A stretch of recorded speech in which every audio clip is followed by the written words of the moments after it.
It goes on to tell you that trading by itself is a career, and if you're not thinking about it from this line of thought, then you have a problem, because you're not going to put yourself in alignment of seeing it in that way and positioning yourself to be in it for the longest of term. So one mistake that I see people do, I've already pointed it out, and how I solve that is by rethinking all the time that I spent working in a corporate organization. Because if you know me, you know that I worked with the National Petroleum Authority. I did a good 2 years with them, so I understood the corporate structure. And the very thing that I asked myself was that while I worked in the National Petroleum Authority, there were certain routines that we went through as employees. We had supervisors, we had managers, we had HR, we had accountants, we had literally all branches of the relevant occupation you'd find. But coming into trading as an entrepreneur, I have to be my own accountant, I have to be my own risk manager, I have to be my own HR, marketing, everything, branding. And one thing that's going to elevate you to go through this process is very fast is when you start reading a lot. And sometimes people think when I talk about reading, they're just limiting it to, because what trading book should I read and what that? No, you have to read books about management, read books about finance, read books about branding, read books about marketing, read books about philosophy, everything, psychology, because you're that one person that is going to control all of those things,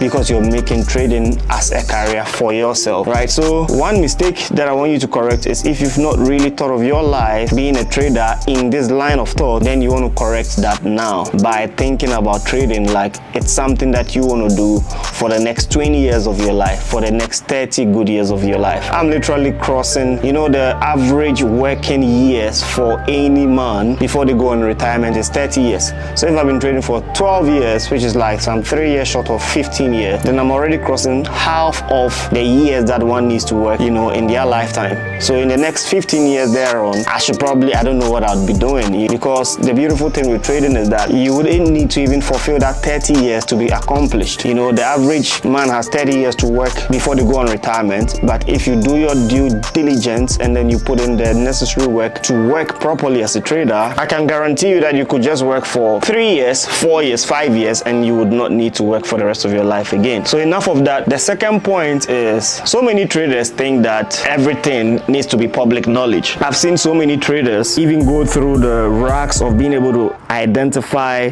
or find that key strategy that works with them, and next thing they go on social media, write a whole blog post and say, guys, I found this and this and that and it works this way, and then pour it all out. Don't get me wrong, I'm not saying be selfish with your works or be selfish with your knowledge, but I tell you the honest truth. With me,